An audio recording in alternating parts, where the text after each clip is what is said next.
Any great marketing effort, it'll often, if it's for a luxury car, it'll show somebody driving behind the wheel with it could be Matthew McConaughey or whatever, with a smile on his face, and just feeling it. And what you're doing is you're just talking to the old brain there. That's just conveying it. They're not talking horsepower. They're not talking, all of the features, at least not yet, of what the car has. It's just that feeling that you're going to get out of it. Welcome to the Audacious Living Podcast, hosted by my man, Audacious Stephenson, the Odd Man.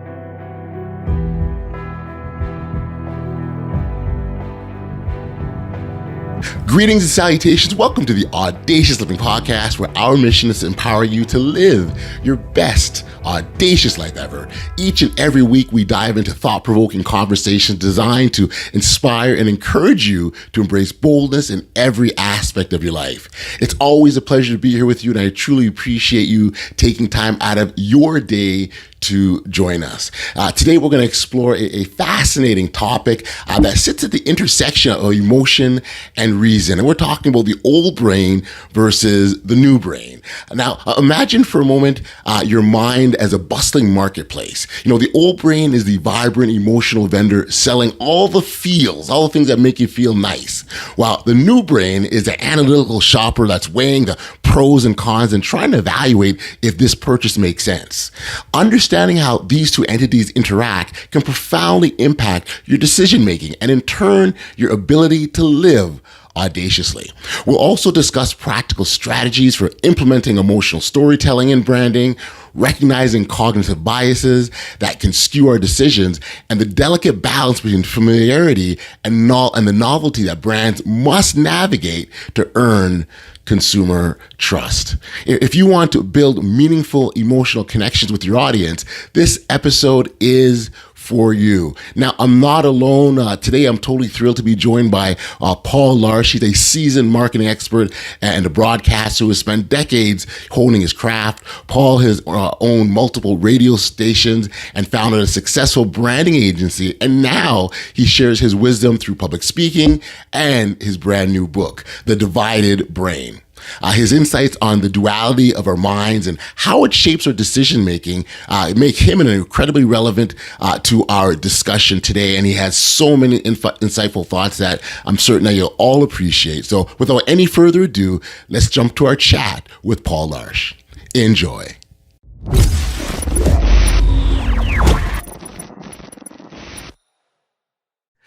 Hey, Paul, thank you for joining me here today on the Audacious Living Podcast. I appreciate you for making the time to do this. So thank you. Well, oddly, it's a pleasure to be on your podcast. I love the concept of living audaciously and being bold, and I'm glad that you're pushing the word out. Thank you. No, I very much appreciate it. It's become I guess a labor of love, a personal mission, Yeah. all of those and combined. Like, it's just something that I think is really key. And when we talk about success and performance overall, hmm we'll certainly we're going to dive into your book, The Divided Brain, for sure, because I think that really touches on a lot of themes that resonate with this podcast overall. And so maybe as a starting point for listeners that may not be familiar with you, Paul, your work, if you could kind of give it a quick little introduction of who you are, the work you've been doing, and what's got you to the point that you're at now. Sure. Well, thank you very much. I am, for all intents and purposes, right now I'm retired, but my career has primarily been in marketing and broadcasting. I started out at a young age in radio and worked my way from Northern Ontario down to eventually Toronto, and had the opportunity to work in radio in Toronto in the 90s with Telemedia Network Radio. We had the broadcast rights for the Blue Jays and the Leafs back then. We also did some music programming, and it gave me a real opportunity to work with not only the top radio stations across Canada and North America for that matter, but also some of the top agencies.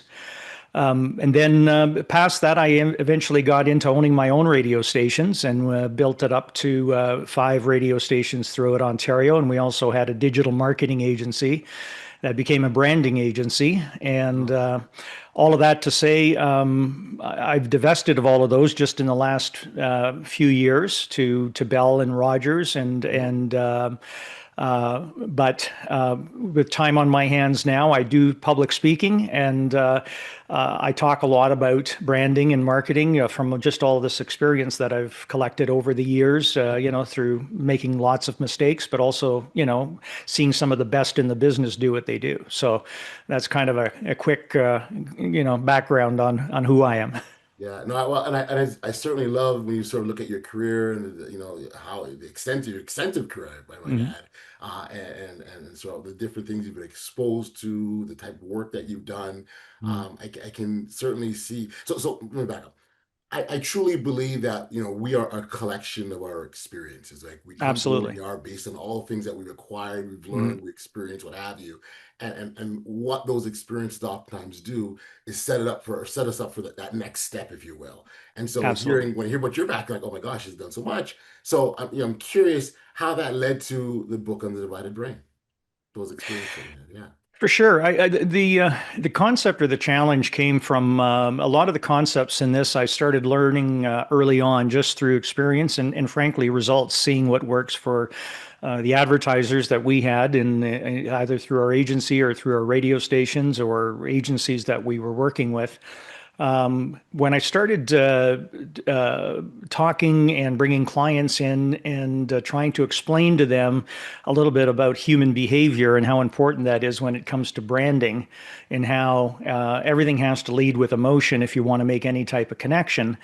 Often I would just see blank stares and, clients often they just want to talk about, they're so proud of their product or their Right. service, Right. and they love to want to just basically talk about, how great it is in terms of all the specs and all the details. And I would often tell them, well, listen, unfortunately, that's not the right way to go. What you want to do is what's the benefit for them, the emotional benefit that they're going to get out of using it, and then you back it up with all of your details. And that was always a challenge to get people to buy into that at first. And so and obviously I'd done a lot of studying of this as well, and several books and courses, and Mhm. Yep.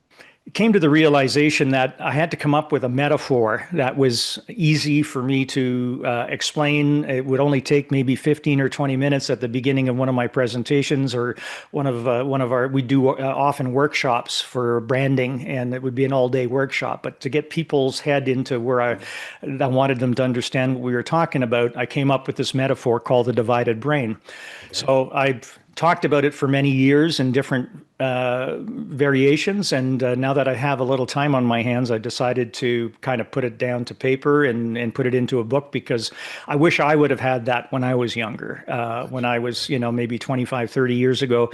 If I would have, understood that concept, it probably could have really altered some of the trajectory of my career and made things, different for me. So. Sure. No, I get it. I mean, oftentimes, yeah, you wish that had I known this when, but I think that, Mhm. but the other part, and where I kind of give myself some grace, I'm like, well, I didn't know that, so I needed to go through those experiences to know what I know now, kind of a thing. And you know, Absolutely. but Yeah, I absolutely. still wish I had known. Still, I Yeah. still wish I had known, nonetheless. Yeah, no, for sure. Uh, so part of your concept you talk about, so the old brain and the new brain. I Yeah. want you to sort of briefly sort of expand that and elaborate a bit further, and then how that impacts the decision making and why this matters to marketers. Sure. Well, again, a lot of what I'm going to talk about is, there's science behind it. Although in my book, I make it very clear that I don't have a PhD. I'm a marketer. I'm not a psychologist, but I can back it up with enough empirical evidence from different sources to Right. show that if you accept the metaphor on face value, it will give you a lot of insight and intuition into how the brain works without needing to go back to school and learning it. So the divided brain is really it's a metaphor of thinking. Think about it as two gears in your mind. The larger gear we call the old brain, and it's connected to a new gear, which is our prefrontal cortex, which is the new brain. and they're connected together. And for the most part, they do work together pretty well. But sometimes there's conflict between the two, and the gears grind, and you take it out of automatic transmission and put it into manual, and reflect, and understanding just the way it works. The reason I call it the old brain first, and it's the bigger part of the brain, is because this is something that we've picked up from animals and living beings going back close to 500 million years. The brainstem, a lot of these things, automatic fight or flight, these parts of the brain, that we still have inherited a lot of these things and have them, and that creates a lot of what we think and do, but all at a subconscious level. Right. And it's very well tuned. It's like software that is in its millionth generation, so it's very efficient. It works very well. And our new brain, has not been around that long. I mean, it's been around for a couple of million years, but in evolutionary terms, that's not very long. Mm-hmm. And particularly with humans, it's developed to the point where it allows us to do reflective and cognitive type thinking that we all do when we have to or want to, but it's not an automatic thing. It's something that we have to really kind of force ourselves to have to do. The default way the old brain works is that almost all of our decisions are made in our old brain. The old brain makes the decision first. And often what happens is the new brain rationalizes that decision. That is the default mechanism of how many things happen when we make decisions. And there's a bunch of really good reasons for all of that to happen, particularly from an evolutionary point of view. That would have, kept us alive and able to reproduce and pass on our genes. But in our modern world, sometimes it can be baffling, and it explains sometimes why people, often make sometimes irrational decisions. We make them ourselves. We know smart people that make them, and often when you dissect this, it comes back to that working between the new brain and the old brain, and how they interact between them, and sometimes how they grind. And but usually, what I try to get across to people is that if you accept and understand that the old brain runs the show, that often decisions will be made there, and your new brain will rationalize it. Then from a marketing and branding point of view, you want to make sure that you're talking to the old brain first. And if you get through to the old brain, then you help the new brain rationalize with everything that you need to back that up. So, I mean, that's it in a nutshell. Obviously, it's a lot more, detailed in the book. We get into so many different types of examples and more of the science behind it. But it's enough of an easy metaphor for people to say, okay, I get that. I can see how that can work. It does. I wonder if maybe to further illustrate this, an example of some sort of, again, where we're talking to the old brain, recognizing that some rationalization is taking place with the new brain. Yeah, well, most people don't even think of it that way, though. We often think we're talking to the new brain. We're talking to our rational emotion, like our rational self that's very logical, and that's who we're trying to get through to. And particularly in when it comes to branding and marketing and business startups, it doesn't matter how you look at it. That's usually the default way of saying, hey, listen, my product, my service, my brand, what I really want it to do is I want to talk to the new brain and give it all the logical reasons why I'm the best, for whatever they're looking for, if they're looking for my product. And that's the wrong approach. You have to come at it from an old brain point of view first, and get your message through somehow, and we talk in the book various ways of doing that. Particularly, it comes down to a lot of emotion. How are you going to emotionally make people feel? Is it going to make them feel better? Is it going to maybe tap into some of the things that they're looking for that often the new brain isn't even consciously aware of? I mean, we're driven by many, many of the things that drive our decisions are based on things that at one point kept us alive, but maybe today aren't necessarily the best way to go. They were more survival mechanisms that were ingrained into us from an evolutionary point of view. Gotcha, gotcha. Okay, so for an individual that's listening, so listeners, someone's out there listening now, and they're looking at building a brand or maybe leading a team. Hmm. Is there one or two sort of practical strategies or starting point that they can to take up or to get there Yeah. in the pathway? No, for sure. And all of those situations that you mentioned really would revolve around the same type of approach and practice. But Yeah. it's really this is where you do have to actually, when you're putting your strategy together, you do have to engage the new brain. And I talk in the book also about how the new brain, to engage it, really requires an effort. You have to say, listen, I want to use my cognitive abilities here to really think through. I'm going to put a plan together. I'm going to put a strategy together, and I'm going to really give it some conscious thought, understanding the way that these two gears mesh. With particularly with in branding, we would talk to companies about before we got into all of the reasons, the features of what they offered, we say, what are the benefits that the client will get out of this? How is it going to make them feel? Is there anything that this might help them connect at an emotional level that might, on the surface, people might not even think of? And I talk often about luxury brands, for example, because luxury brands are often driven by self-esteem issues, and they're also driven by our reproductive drive. And people will go, well, how is that? But a lot of this ties back to if you were the strongest in your tribe and you looked like you had the most food tucked away in your cubby hole, you were an attractive mate. And subconsciously, our genes want to reproduce,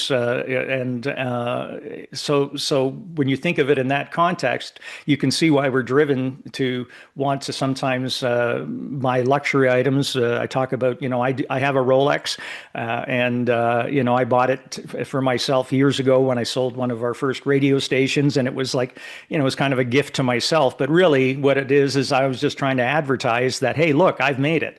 And at the time, I would never admit that, but that is honestly, for the most part, the truth. If you really rationalize this and look at it from a logical point of view. So when you start understanding some of these things, you start saying, okay, how am I going to approach my branding in that context? Now, you would never go out and say, hey, this is specifically what you want to do. You want to just, infer it. You're inferring that, hey, listen, if you do this. And that's why great commercials, any great marketing effort, it'll often, if it's for a luxury car, it'll show somebody driving behind the wheel with it could be Matthew McConaughey or whatever, with a smile on his face, and just feeling it. And what you're doing is you're just talking to the old brain there. That's just conveying it. They're not talking horsepower. They're not talking, all of the features, at least not yet, of what the car has. It's just that feeling that you're going to get out of it. And, so that's luxury brands, but almost any brand will bring something to you. Sometimes people they don't want to be afraid. That's a very natural thing. We don't like anxiety, and we live in an anxiety world. So if your product or service can somehow subdue their anxiety, even without saying we subdue anxiety, as you infer it, that will make a connection to the old brain. And then you back it up with some of the rational reasons why. Now, of course, your product or your service has to deliver, but sure. But that is the concept. So it's coming back to, it's a 1-2 dance, but we have to talk to that old brain first, because ultimately that's the gatekeeper. It'll make the decision, and then it'll allow the new brain to either rationalize it, which is the default mode, or to talk you out of it, which it sometimes does as well. Yeah. No, absolutely. I can see. I hope that makes sense, because that is the metaphor. And I very like the very distinct process of, one first and then the other. And I think the example, the analogy of the gatekeeper is a good one, right? Like it really allows you to get to that point of rationalization.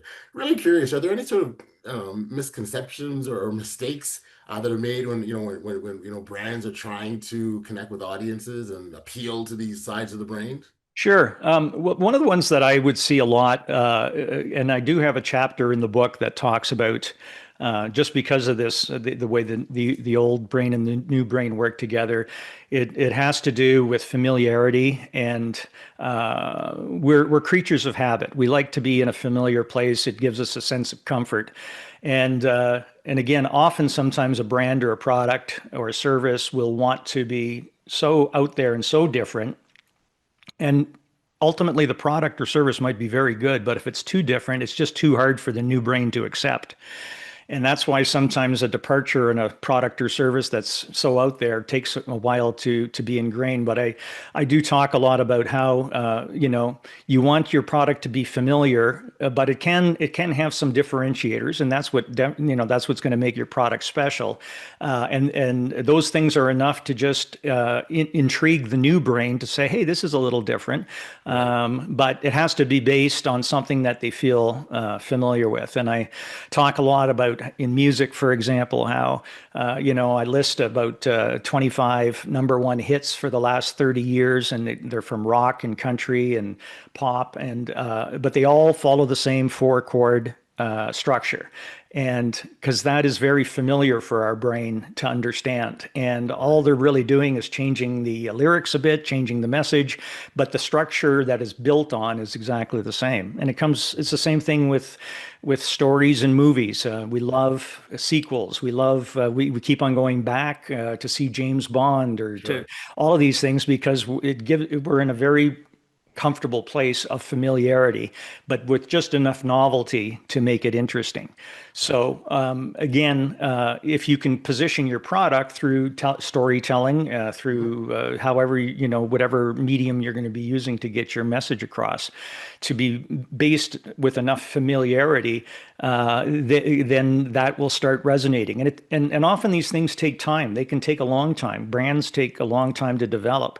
Sure. And you asked if, what are some mistakes that people make? Well, one of them are that they chicken out before they have an opportunity to reap the results of being consistent. And I talk in the book about, you shouldn't change your logo unless you really have a good reason to, unless your product was, is a disaster and you want to start with a clean slate. Yep. But things like changing your logo or changing anything, frankly, about your business that you've spent time, sometimes years developing, you're throwing the baby out with the bathwater.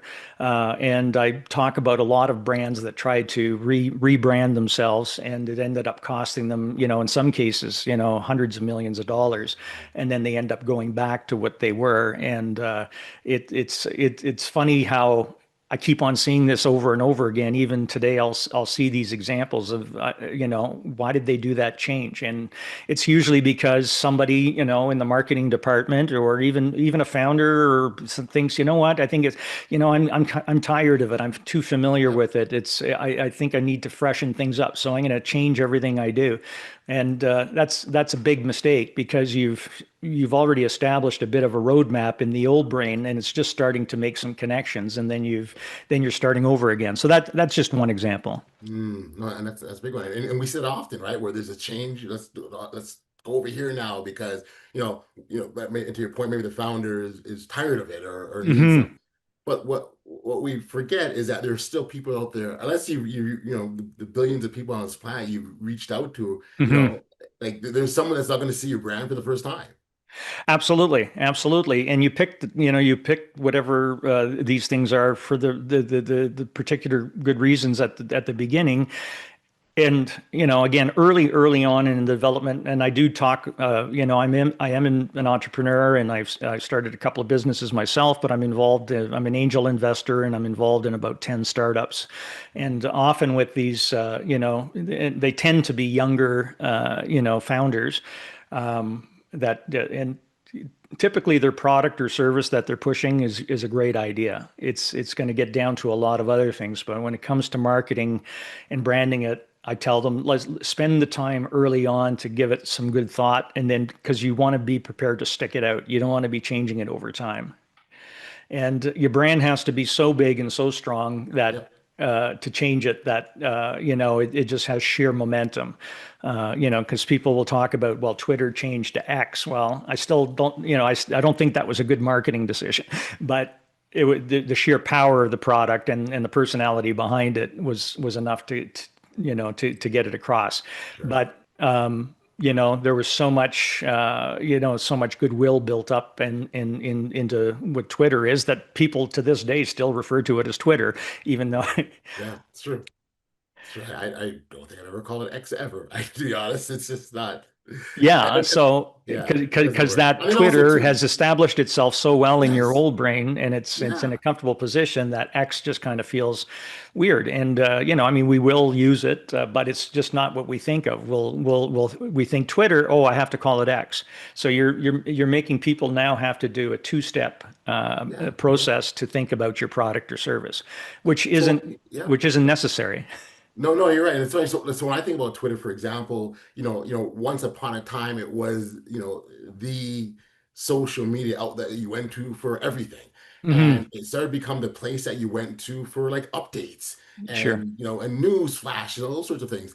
And so for me, and even for myself, there's some things I saw that on Twitter. My old brain remembers that, right? Yeah. So the same. So now even that emotional connection isn't the same to them. No, exactly. I barely use it because it's not Twitter to me, right? It doesn't feel like it. And so there's many examples like that that show wanting to change something. I mean, even at least Facebook didn't change the name Facebook, but they changed the company to Meta, and they're trying to use Meta. And again, why do that? Like people understand what Facebook is, and just keep it what it is. Yep. Because you occupy, you were first in the old brain, and you occupy a position there that is very hard to dislodge. Particularly if you're first. And we talk a lot about, I do give people practical processes in the book as to how to use some of this stuff, and I talk about a brand value canvas, and I show it in the book, where it's a process, and I take people how depending on what your product or service is to look at kind of 3 different levels of what your customer might be looking for from a customer point of view, from your target customer point of view, whatever persona you're going after. And you do start with what the new brain needs, which is, what are the logical features? What are the, what does it deliver that they need? But then you peel the onion back a little bit, and you say, okay, well, what now from an emotional point of view, let's start getting into what are some of the pain points that people might be trying to alleviate by using your product, or what are some of the pain points that they consider in whatever product or service you're offering. There's usually people have preconceived notions of, if I'm going to hire a moving company, are they going to damage my furniture when they move? Or if it could be anything. It doesn't matter who the business is. These are just preconceived pain points that people have. So then you peel that onion back a bit, and you say, okay, how can we address some of these pain points up front? And get to it. And then the third level would be, what are some of what are some of their hidden desires, or hidden, that when I say hidden, I just mean that consciously people won't often admit it, but what are they really looking for to get out of your product or service? Is it going to help them with their self-esteem? Is it going to help them with, how they connect with other people and communicate? Is it going to, and even if it's a widget, there's going to be something that they're going to get out of it that's going to, from an emotional point of view, connect to them. So that's the first tranche. And then the next one is then, okay, let's take a look at your product or service. Mm-hmm. You try to answer all of these things based on all the criteria that you came up with, and how your product or service can deliver on those things. And then the third thing really is, okay, how unique are you compared to your competitors on some of these things? Because if you're doing exactly the same as a main competitor, it will be much more difficult for you to cut through. And again, this is something I talk to with startups a lot and we are in a very, very competitive world right now. It's very, very hard to put out something that is completely unique. I mean, there was a time where there was only one hardware store and there was only one Right. gas station, and like you Yep. had the market, but that's not the way it is anymore. So you have to really differentiate, and often the way to differentiate now is how you promote and market what you're doing. And if Yes. you can occupy a position first that your competitors aren't, so if you can tap into some of those pain points or some of those hidden desires and be the first one there, then you can get into the old brain first and you can hold that position.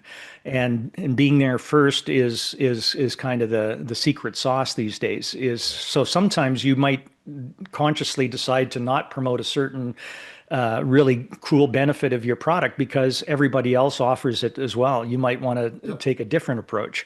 But that over time is what's going to get you in there and get people thinking twice about your product or services because you occupy a position that nobody else has before. It's funny, Paul. One of the things I wanted to touch on, and we started on social media and we're talking about Twitter. I call it Twitter still, right? Yeah, Was just the you made my noise. point. Yeah, exactly. No, exactly. And it just the amount of noise that already exists Yeah. out there, right? And we're in an age where it's like instant communication and digital media. All of these Mhm. things are competing for people's time and attention and energy. And so when you think about the space, as you mentioned earlier, the space. If you're already occupying in the old Mhm. brain, why give that up for something brand new and start again when you put all this Mhm. work? And so, yeah, I certainly want to touch on. So I'm glad that you sort of you went there a little bit. Mhm. Um, if there was a sort of a key, takeaway, if you will, that you wanted, listeners to leave with respect to what the divided brain is message is sending, what would that be? What would that takeaway be? Well, I'm hoping that, listen, this has been something that I've wanted to do for a long time because I do enjoy seeing how people, if they buy into it and they see how it works, and I've had over the years many clients that have adopted it and live by it now, and I Mm, see them with results. I just hope that, if some people are prepared to read the book and understand how some of this works. And listen, I'm not getting rich by selling a book. That just right. doesn't work today. But I know that people might get some tools out of it and just a better understanding of, I talk a lot right now about business and I talk a lot about brands, but this really has everything to do with life. It's how you talk to your kids, to your friends, your partners, your spouses.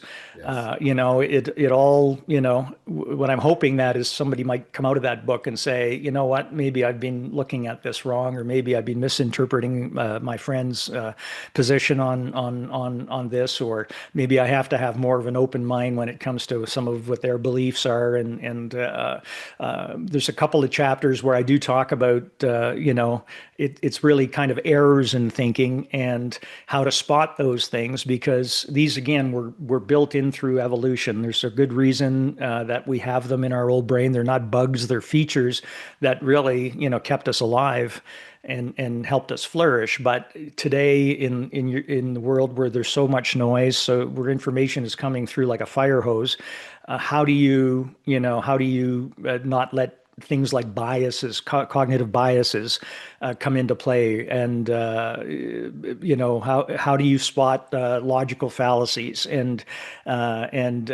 be able to put them aside to say, okay, I understand what they're trying to do here, and understand how our brain again works through the old brain very much works through patterns. We're pattern recognition. That's why we see constellations in the sky, and we Yes. see Yes. animals in clouds, and like we Yep. our that's our old rebel brain, and again, evolutionarily, that made perfect sense because you wanted to recognize if there was something, a rustle in the bush, that it could be a predator. So, but understanding how these patterns can play out now, and how they can, you can it can take you down the wrong path is what it can you, because you think you see something that's not really there, and it's called patternicity. So there's a lot of these things that I'm hoping people would be able to get out of it that can help them just in life as well. Yeah, yeah. And so I'm actually really glad that you made that last point about in life as well, because the things that we're talking about, like the way I see it, and as you were throughout our conversation, is that we potentially, I'm going to tie this back to the podcast, right? Where we talk about being audacious, right? We potentially can embrace sort of these if we were able to embrace these concepts, what we're doing is unlocking our potential, because we can do so much more, I believe. And so, and because we're not on this planet by ourselves, we need the relationships to interact with one another. If we're able to connect with people on a way that is that they're hearing our messages or understanding us, or in tune with what we're saying, then I just think you're blowing the doors off of this. And again, when we talk about living audaciously, because you're really unlocking that potential. So I see, like I said, I see it vividly. And I think it's so powerful. It really is. Oh, great. Well, I love the concept of living audaciously, and honestly, I believe that understanding how, again, the mind works can help you live a more audacious life, and take advantage of some of the opportunities and that we have, and not to get bogged down sometimes in manipulative messaging and going down the wrong path in certain areas, and making sure that you can be true to yourself and do what you really are trying to end up doing at the end of the day. And if you're living audaciously, it's usually because you want to have a great life, and you want other people around you to be able to enjoy it as well, and coming from good, and all of these things. Love it. I love it. For listeners that want to connect with you directly, Paul, or learn about your work or get a copy of your book, where could we send them? Well, the ebook will be available on Amazon on July 18th, and so will the printed book. You can pre-order I think if you just go to Amazon right now and you look The Divided Brain, you should be able to look it up. It's also available through Apple or Kindle or Barnes and Noble, all of these places, that anywhere that sells book, you can pre-order the e-version, or you can on July 18th order the printed version. Amazing. What we'll do is we'll make sure that the contact details are in the show notes below, and we'll encourage our listeners to go there and grab a copy. Paul, this has been great. I really appreciate the insights, and quite frankly, I'm going to use the word profound, because I do think it is, with respect to being able to unlock something that's already there. And so I think there's lots that can be taken from that, and how we can, and the applications go beyond just marketing to customers or clients. It's wide reaching, and so thanks for sort of illustrating that. Congratulations on the book. I think that's also worth mentioning. I mean, writing a book, whether it's your first time or you've done several, I think it's a big deal. So congratulations on doing that. And thank you. And thank you again for being a guest on the Audacious Living Podcast. It's my pleasure, Audley.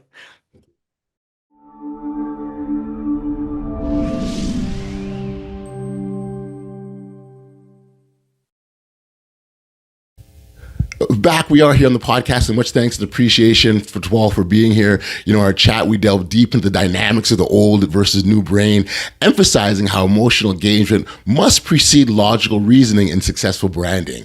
One of the main points that resonated with me was Paul's assertion that the old brain is kind of like the gatekeeper of our decisions, reminding us that if we want to connect with our audience, we must appeal to their emotions first before presenting logical arguments. I totally love how Paul shared relatable experiences from his extensive career, illuminating the complexities of consumer behavior and decision making.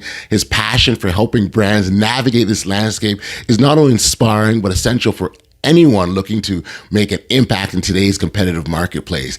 And it just really be really clear, and Paul made this point, we're not just talking about in consumer and marketing branding and how you engage your audience. In everyday interactions, this concept works as well too.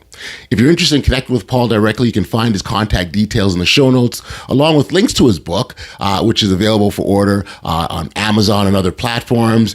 Be sure to check out any special offers as well. So head down to his website and peruse at your disposal. Thank you for tuning in to this episode of the Audacious Living Podcast. I hope you found our discussion with Paul as enlightening and inspiring as I did. Remember, living audaciously means understanding the emotional side of decision making and using that knowledge to build authentic connections. If you've enjoyed today's episode, please take a moment to like, follow, subscribe, and share if you haven't already done so. This, of course, helps the podcast grow and reach even more listeners. Together, let's continue to inspire bold living and unlock the extraordinary potential within all of us. Until next time, stay safe, be kind, show love to one another, and be audacious. You've been listening to the Audacious Living Podcast, hosted by Audacious Stephenson. If you enjoyed what you heard, be sure to like, subscribe, and share. Until next time, be audacious.